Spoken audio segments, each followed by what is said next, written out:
So you want a Rebel 1100 from Honda. You're just one of those unique individuals who see themselves as a hardened bad boy, but truly is just a well-adjusted nerd at heart. This is the greatest analogy for the Rebel. In typical Honda fashion, after having poached loyal customers from every other segment of motorcycling over the last 50 years, they once again set their sights on the American cruiser market. This time on the stripped-down cruisers aimed at cafe cruising youngsters like the Harley-Davidson Sportster or Indian Scout. But despite donning the costume of a Rebel without a cause, see what I did there? The Honda Rebel 1100 makes do without many of the sacrifices made by other older retro cruisers. So today we're going to talk about the history of the Rebel platform, how it led to the ultimate Rebel 1100, and determine if it really is the best modern cruiser you can spend your hard-earned dollars on. So sit back and relax, grab your leather jacket, channel the spirit of Marlon Brando, and settle in for today's episode of Crass and Rude Rebellious Cruiser Dude, Yammy Noob.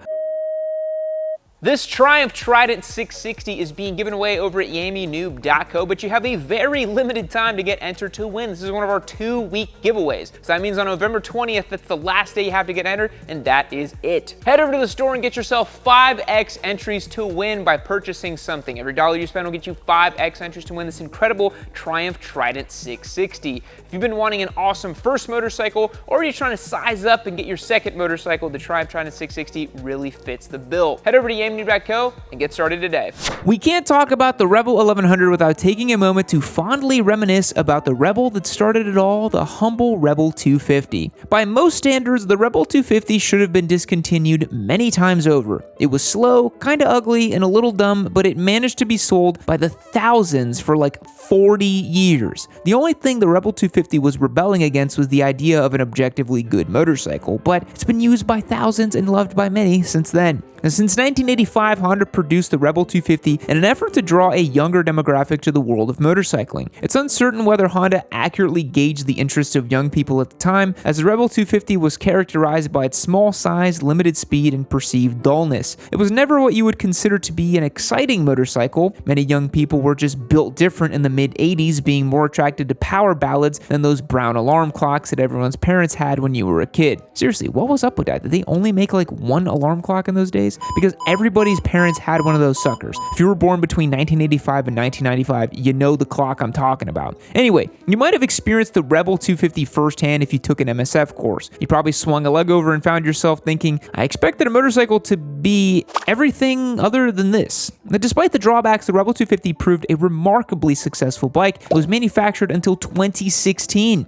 The Rebel 250 featured an air-cooled 234cc parallel twin engine that delivered 16 horsepower and 12 foot-pounds of torque, making it less powerful than some riding lawnmowers. These bikes were straightforward, dependable, and required minimal maintenance, making them approachable for new riders. The very low seat height of 26.6 inches, even your 4'5" babushka could easily flat-foot this machine. Weighing in at just 329 pounds in running condition, it was also manageable to lift in case of a tip-over in a parking lot by nearly anyone, which is really where the Rebel 250 shines. Its lightweight and low seat height makes it pretty much easy for anyone to start riding this thing, even if the ergonomics are a little weird. The Rebel 250 sported typical aesthetic elements of metric cruisers from the 1980s, including spoked wheels, swept-back handlebars, and a generously proportioned seat. The Rebel 250 remained largely unchanged, keeping its carburetor and rear drum brake until 2016. Honda briefly introduced a Rebel 450 in 1986 and 1987, which featured a 447cc engine and an additional sixth gear. Despite its modest 38 horsepower output at 8,000 RPM, riders remained enamored with the smaller Rebel, causing the 450 to fade into obscurity. And in 2017, Honda made a substantial transformation to the Rebel line with the introduction of the Rebel 300 and Rebel 500, effectively retiring the Rebel 250. These bikes not only upped the ante for beginner cruisers, but they laid the groundwork for what will become the Rebel 1100. The introduction of these new Rebel models were beneficial for both novice and smaller riders, as it replaced the 250 with a much more capable, stylish, and contemporary motorcycle. Sporting a 286cc liquid-cooled engine shared with the other 300 class Honda motorcycles like the CB, CBR, and CRF models. It makes 27 horsepower and 20 foot-pounds of torque, having been tuned to prioritize low to mid-range power for the Rebel. The Rebel 300 weighs in at 364 pounds, slightly heavier than the previous Rebel 250, but considered a worthwhile trade-off for the added engine capabilities and much more horsepower. Notably, the Rebel 300 featured modern amenities like fuel injection, LED lighting, and an updated LCD dashboard with the gear position indicator and fuel level gauge, beneficial for riders still getting acquainted with their motorcycle's power band. Additionally, Additionally, the Rebel 300 now has a 6-speed gearbox, enhancing its highway capabilities over the 250. It also gained a rear disc brake to complement the front, ensuring sufficient stopping power for this machine that is a little bit larger and more powerful than the 250. And at this point, the year was 2017, you're releasing new bikes with drum brakes, you're probably planning on selling your bikes on Amazon, so it is a rightful and expected upgrade.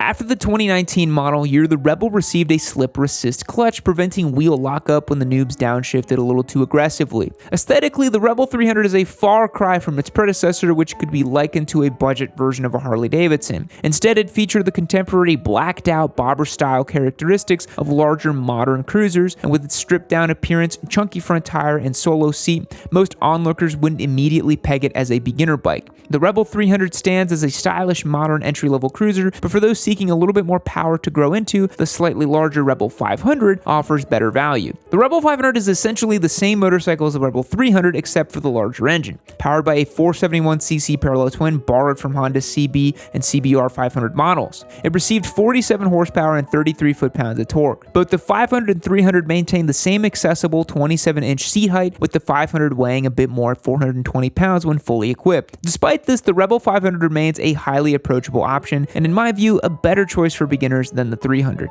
And finally, Honda took what it learned from the Rebel 300 and 500 and applied it to a motorcycle that could take it down at loping American V-twins and metric cruisers alike, the Rebel 1100. Finally, the motorcycle world was given the zesty, modern Japanese cruiser it had been waiting for. This intermediate-level cruiser offers substantial power, modern features, and doesn't come with a price tag equivalent to a brand new Toyota Camry like some American alternatives. The Rebel 1100 boasts a liquid-cooled 1084cc parallel twin engine pulled from the long-standing Honda Africa Twin. This power plant is producing 86 horsepower and 72 foot-pounds of torque, weighing in at 487 pounds. The Rebel 1100 already stands well above the Harley-Davidson Sportster, both the antiquated Evo Sportster and the modern Sportster S. With its modern blacked-out bobber appearance, you'll be surprised at how well this bike handles and performs compared to other bloated cruisers in the class. We had one of these as a giveaway bike back in 2021, and it seriously is such a gem of a bike. We made a ton of videos about it. Go and check those out if you want. Contrary to the typical behavior of a large V-twin, the Rebel thrives at higher RPMs, maintaining power as the revs climb to the top of the rev range, but still making 72 peak foot-pounds of torque at just under 5,000 RPM, which grants the Rebel an optimal balance of grunt and top-end power. This power delivery is largely antithetical to what we think of a traditional V-twin cruiser's power delivery, with loads of immediate torque at the expense of an incredibly brief power band that requires you to shift up quickly as opposed to revving out. It's worth noting that the parallel twin, the Rebel 1100, does use a 270-degree firing order, which gives it much more of the character of a V-twin engine without the sacrifices that come with that engine architecture. And it sounds pretty mean too.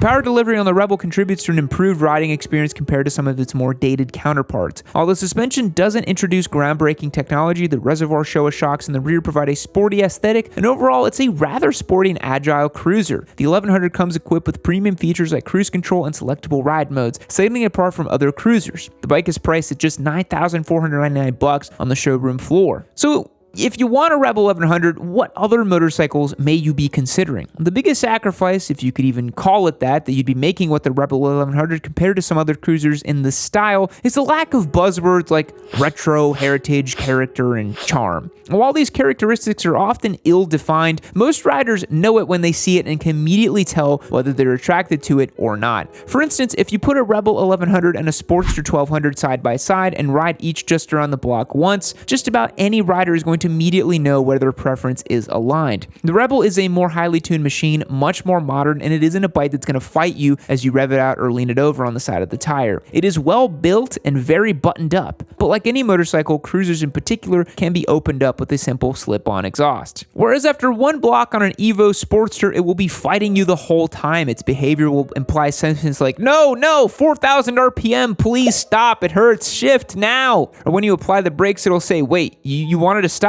Yeah, you're gonna have to pull that lever all the way to the grip before I'm gonna slow down. But for some, these shortcomings, or quirks after described by the Barn Shield simps, are all part of the charm of a motorcycle. The character, the je ne sais quoi, and the heritage of the brand, the style of the bike, the sound, the customizability, all outweigh the shortcomings in terms of power and handling. Sportster guys just want their bikes to sound good and look good parked in front of their favorite bar. It's kind of like if you drive an old air-cooled 911 versus a brand new 911. there's just a totally different experience. You have to realize that. The American V-twin that comes much closer to striking a balance of character and power is the Indian Scout Bobber. The Scout is another contemporary cruiser with a stripped-down look, beefy front tire, and solo seat, but unlike the parallel twin and the Rebel, the Scout has a real-deal 1133cc V-twin that makes 100 horsepower and 72 foot-pounds of torque. The Scout Bobber has an even lower 25.6-inch seat height, but weighs about 70 pounds more at 553 pounds. Although it is a really planted motorcycle that doesn't feel overly heavy or hard to move around, the Scout does offer more classic V-twin charm with a pretty sweet engine note and torquey power on tap, and it can actually rev out pretty good.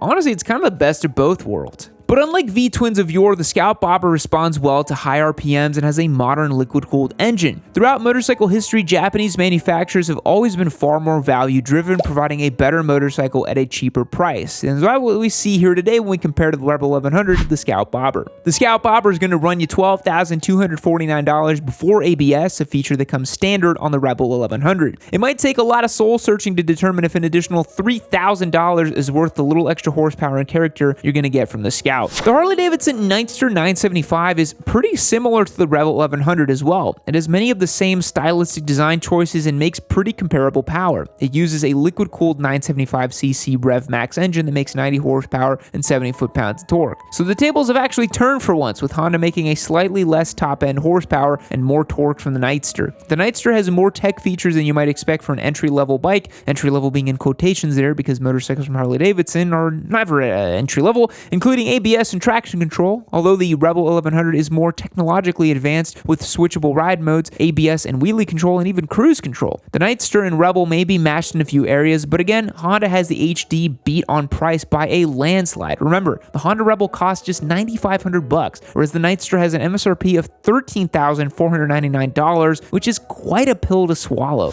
The last motorcycle that I think is a worthy competitor to the Rebel 1100 is the Triumph Speed Twin. The Speed Twin is built on the venerable and versatile Bonneville platform, but it beefs up the performance capability to make it more of a sporty retro roadster instead of just a classic heritage model. This is sort of the similar formula Honda uses in the Rebel, combining retro styling cues and modern performance. The Speed Twin 1200 has a liquid-cooled 1200cc parallel twin, making use of a 270-degree firing order. The Speed Twin 1200 has a Rebel beat on power, making 99 horsepower and 83 foot-pounds of torque, but they're still sort of in the same ballpark. There's also the Speed Twin 900 that has a 900cc engine that makes 64 horsepower and 59 foot-pounds of torque. So the Rebel is coming in just between those two Speed Twin models. The Triumph Speed Twin are cool retro bikes with classic Triumph charm and power and handling that rivals many other retro-inspired bikes. The Speed Twin 900 and 1200 cost $9,895 and $12,895 respectively. When it comes to retro-inspired bikes, whether they be bobber-style cruisers or cafe roadsters, few are capable of striking the balance between power, style, and value that Honda has managed with the Rebel 1100.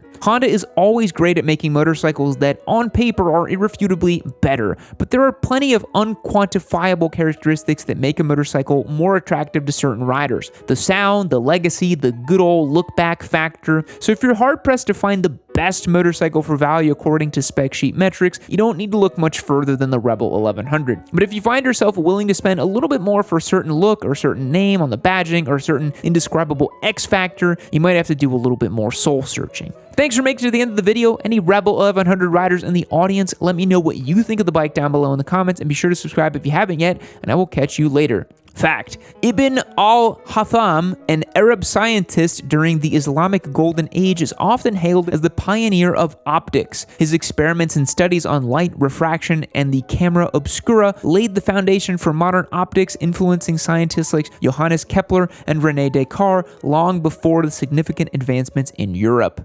Goodbye. Keep watching Yummy News.